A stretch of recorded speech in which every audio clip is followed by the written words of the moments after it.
Hey everybody on Facebook, I am Dr. Will Cole and we are live here in our Functional Medicine Health Center where we see patients around the world via our virtual functional medicine practice. Primarily, we are a virtual clinic. About 90% of our patients are seen via webcam consultation and all that information is at drwillcole.com. And we see patients locally in Pittsburgh, Pennsylvania. People on Instagram Live, which are joining us as well, have already heard this, so I'm repeating myself. I'm redundant to everybody on Insta, but we are going to be talking about what a day in the life of eating a plant-based keto diet, what the heck does it look like? So many people haven't read, maybe people that haven't read my book, Ketotarian, which is a plant-based keto book, they don't know what the heck it is. They want to know what it looks like. What do they have for breakfast and lunch and dinner? What do they snack on?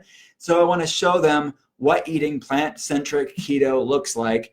And everybody on Facebook and Instagram, if you could ask any health questions that you want throughout the conversation, because my team is going to grab the questions that you have and ask me so I can answer for you during our conversation. But today, let's start with showing what that looks like. So this is all coming out of my book, Ketotarian, which again is a plant-based ketogenic book. Half of the book is science and research and practical health tips. Then the other half of the book are pretty pictures and recipes and over 81 different plant-centric ketogenic recipes and meal plans and that kind of stuff. So there's vegan keto, vegetarian keto, and pescatarian keto options for people. So I'm going to take you through a typical day of what this could look like using the book to eat plant-based keto.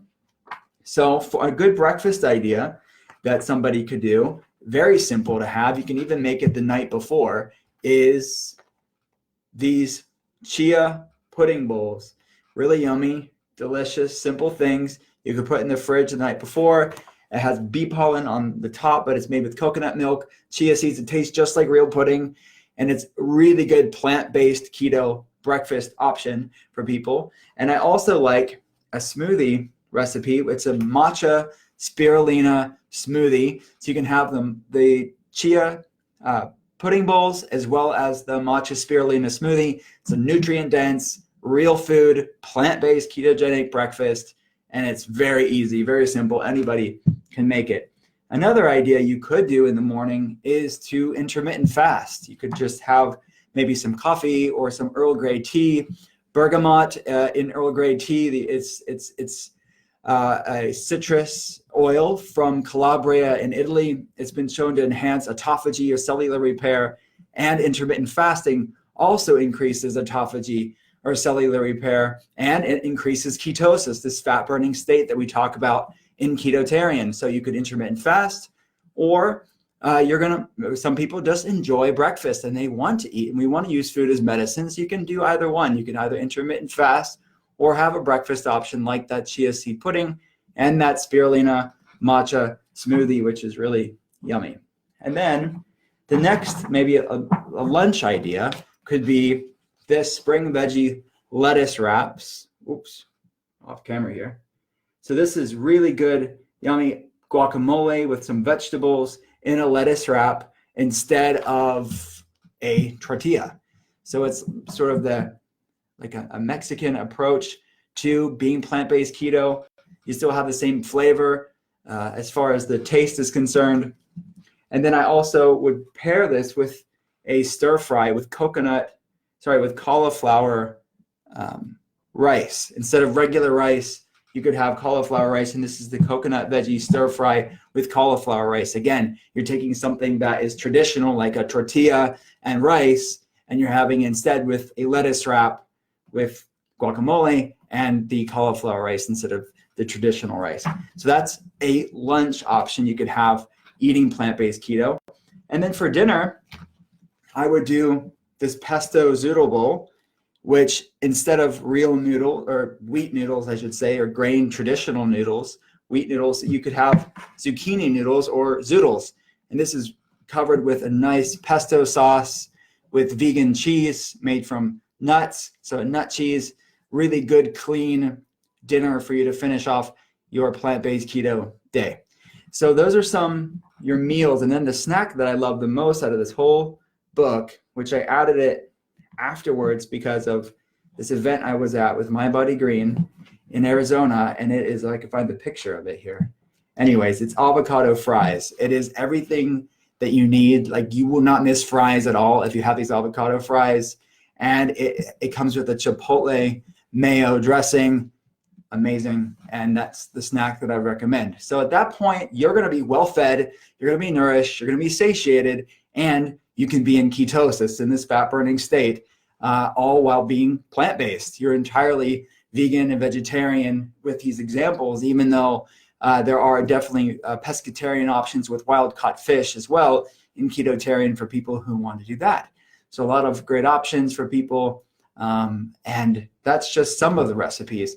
So anybody that wants to check all the recipes, there's over 81 different plant-based keto recipes in Ketotarian. We'll put the link in the description or in the comment section over on Facebook, but it's on Amazon. It's at drwillcole.com. It's on barnesandnoble.com.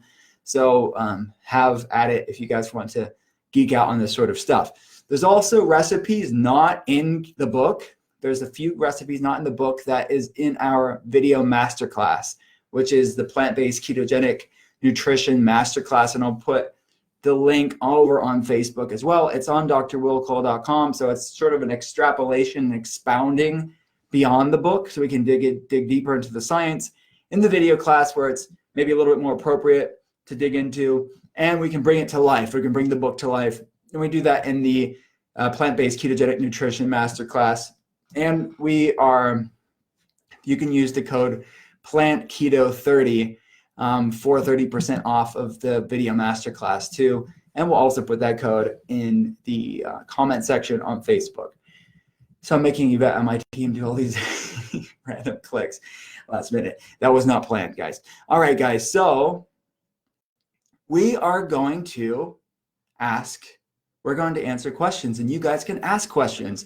So anybody on Facebook, anybody on Instagram, ask any health question you want. It doesn't have to be about Ketotarian. It doesn't have to be about ketosis or plant-based ketogenic diet. It can be really about anything, because you guys know me. You guys know what I do. It really can be anything in functional medicine that you want to talk about. All right. So do we have a question? Yes, the first question comes from Jessica Doreen on Instagram. How does a keto diet benefit polycystic ovarian syndrome?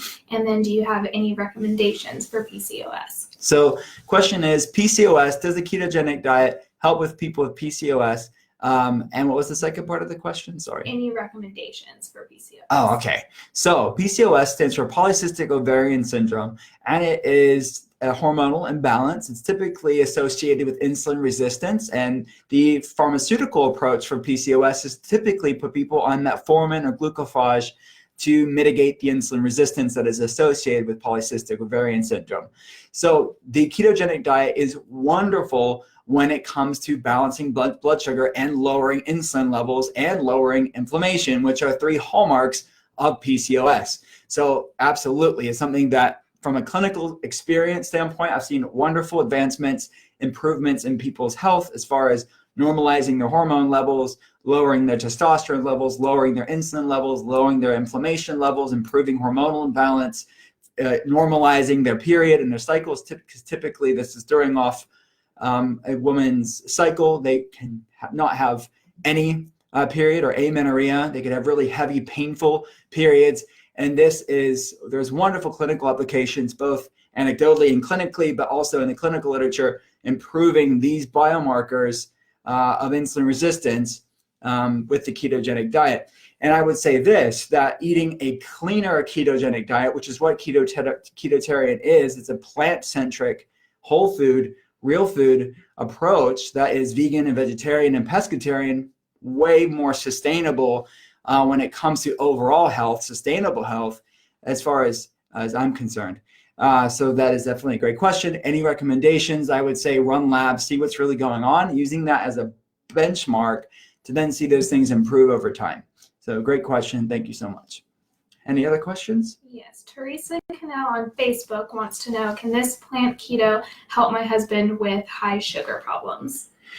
So they want to know if the ketogenic diet can help, the specific plant-based ketogenic diet can help somebody with high blood sugar levels. Absolutely. So back to my point of one of the strongest areas of solid medical literature research as it regards to the ketogenic diet is in the field of diabetes and insulin resistance and blood sugar regulation. So absolutely, it increases insulin sensitivity, it lowers, it improves lipid markers, it lowers triglyceride levels, it all the hallmarks of insulin resistance. The ketogenic diet is a great way to do it. And sadly, 50%, it's estimated 50% of the United States is insulin resistant. That's 1 in 2 out of us.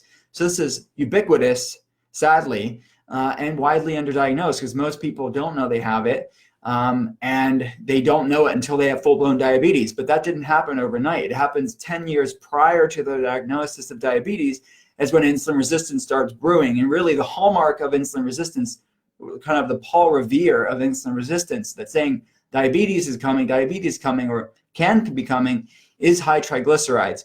The functional range for triglycerides, the optimal healthy, where you want your triglycerides, fasting triglycerides to be, is under 100. So meaning when you get your fasting blood test done in the morning, when you go get your blood test for your doctor, you want to make sure your triglycerides are under 100. If it's above 100, it may be a sign of insulin resistance, and you want to look at other biomarkers too to really see what's going on. Like look at your A1C, which is the 3-month average of your blood sugar.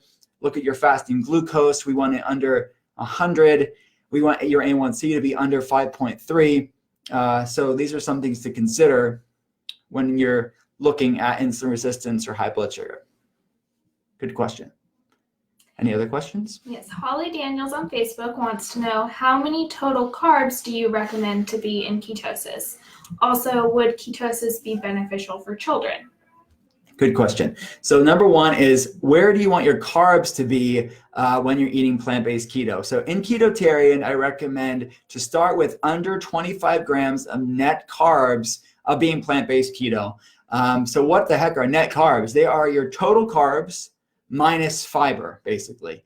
So they are, because fiber is good for your gut, it's good for your gut microbiome, it's good for your health. So you subtract that and you're basically just looking at the net carbs, or basically the sugars that are left. When you're talking about real food, that's when you want to count net carbs. So that's what I talk about. From there, you can find your carb tolerance. We all have different tolerance to carbohydrates. So it can be upwards of less than 55 grams of net carbs through these 8 weeks is what I recommend in Ketotarian, being plant-based keto. And then from there, you can do a cyclical in and out of ketosis. You can eat it seasonally. You can be in ketosis seasonally or stay in ketosis longer term. So we talk about which people will do better with which type of Ketotarian approach after these initial 8 weeks of being plant-based keto. Why do I recommend net carbs versus total carbs? Well, I explain it in the book, but basically fiber is really good for your gut microbiome. And intestinal gluconeogenesis, which is what's happening when people eat these real food fibers, it's actually been shown to decrease insulin resistance and improve glucose markers and insulin markers.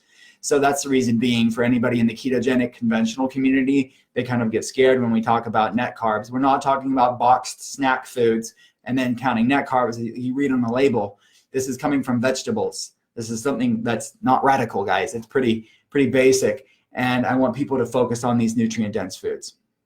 Great question. Next question, can plant-based support thyroid function? Can plant-based support thyroid function? So the word plant-based, by its very definition, means it's based in plants. Meaning, if you look at a plate, what are the most things on the plate, on your plate? It's plants. Ketotarian is plant-based. But on the cover, we use the word mostly plant-based, just to be clear for people, so they're not thinking it's entirely vegan for everybody. And there's an egg on the cover, guys. It's not entirely it's not entirely plants. So I use the word plant-based to really describe anything that's plant-centric. So there's vegan, vegetarian, and pescatarian options. So as far as thyroid function is concerned, you're eating some of the world's most nutrient-dense foods out there. Many of them are plants, no doubt about it. But there's also going to be, I think eggs are great for hormone health. as well. And some people have egg sensitivities to the white. We talk about that in the book. And then obviously fish with their omega fats are really good for hormones too. But the specific to your thyroid hormone, since is what the question was about, some things that you want to consider is selenium.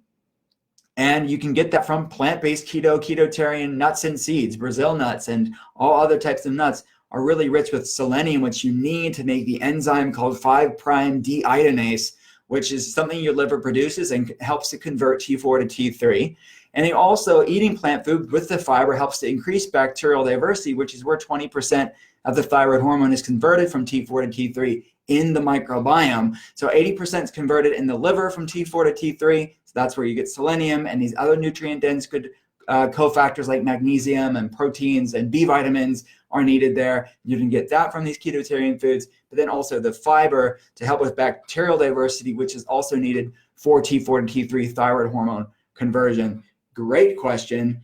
And I think I answered all of it there. But yeah, the answer is yes. You can use these foods from a food medicine standpoint to improve thyroid hormone physiology and metabolism. Next question. Next question is, what is the best diet for intestinal parasites? Is the ketogenic diet or the ketotarian diet something that can help with this? So the question was parasites, and does the ketogenic diet help with parasites? Well, avoiding processed foods and junk foods and carbohydrates, where a lot of these overgrowths, whether they're yeast overgrowths, bacterial overgrowths, or parasitic overgrowths, is going to behoove the person because their body's going to be stronger, there's going to be less inflammation, their immune system's going to be more balanced. But when you're dealing with specific parasites, you're going to want to bring actually antiparasitics in as well. And those are mainly plant medicines like wormwood and oregano and pau d'arco and diatomaceous earth. These are all things that are complementary to ketotarian, but ketotarian is not a parasite cleanse. It's a plant-based keto, but that's the foundation. Food is primary, but these herbal antiparasitics, or for some people, pharmaceutical antiparasitics can be complementary if somebody is dealing with that specific health problem. Like a parasite overgrowth. Great question. Any other questions? Yes. How can keto play into health for a gastric bypass patient, or do you recommend not to go into ketosis?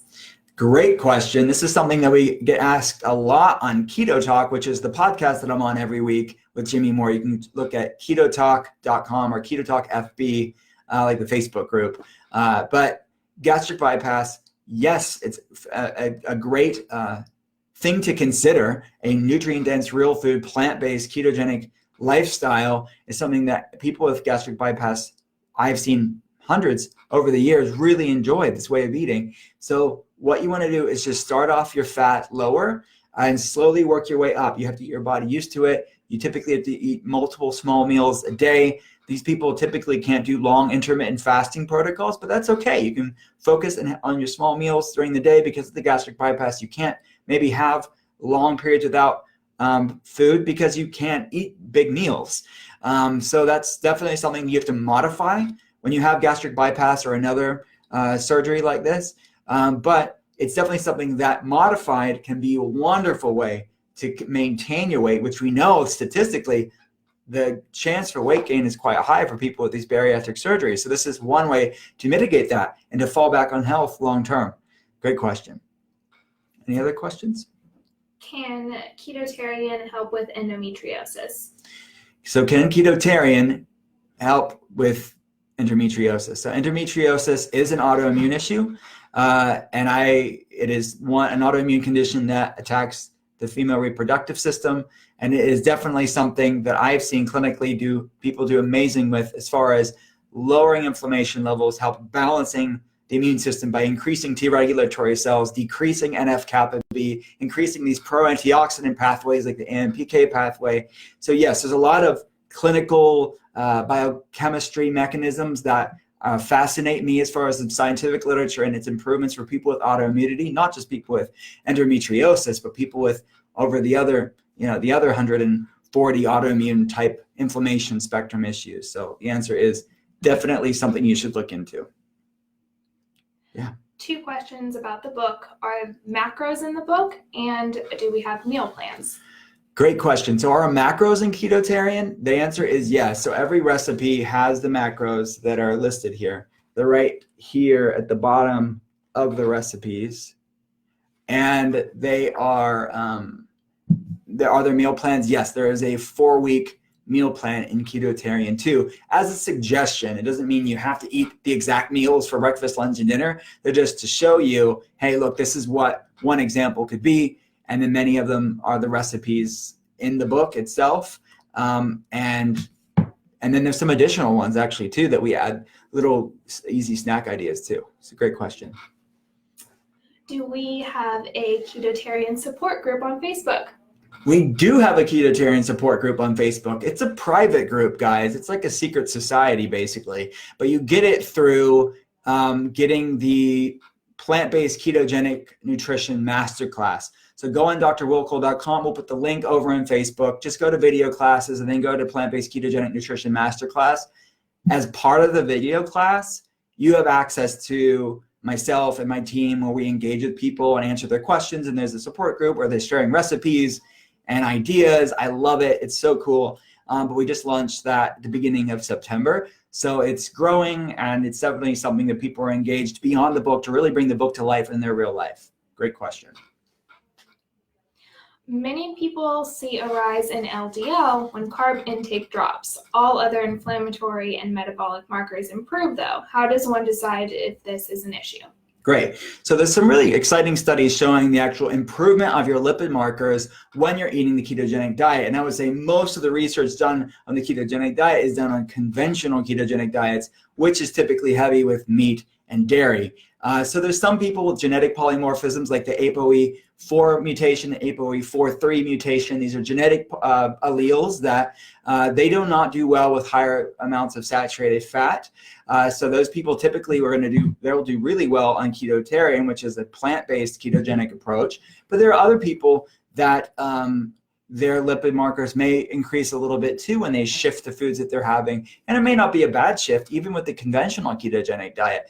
What you want to look at, because total cholesterol and LDL are really pretty poor predictors for assessing cardiovascular risk factors. So you want to run a NMR test, or nuclear magnetic resonance test. The NMR test is a subfractionation of your lipid particles where you can basically measure the sizes and the amounts of the particles that carry cholesterol, which are actually protein.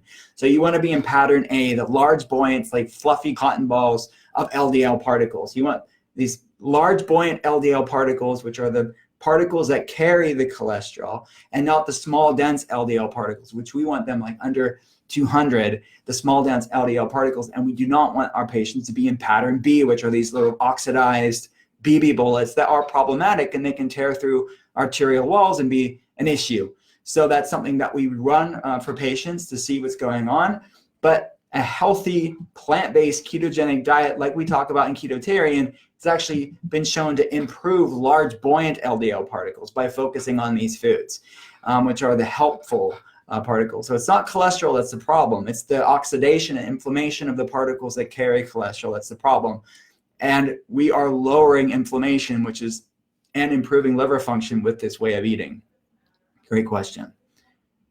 Last question. Tips for eating Ketotarian for athletes.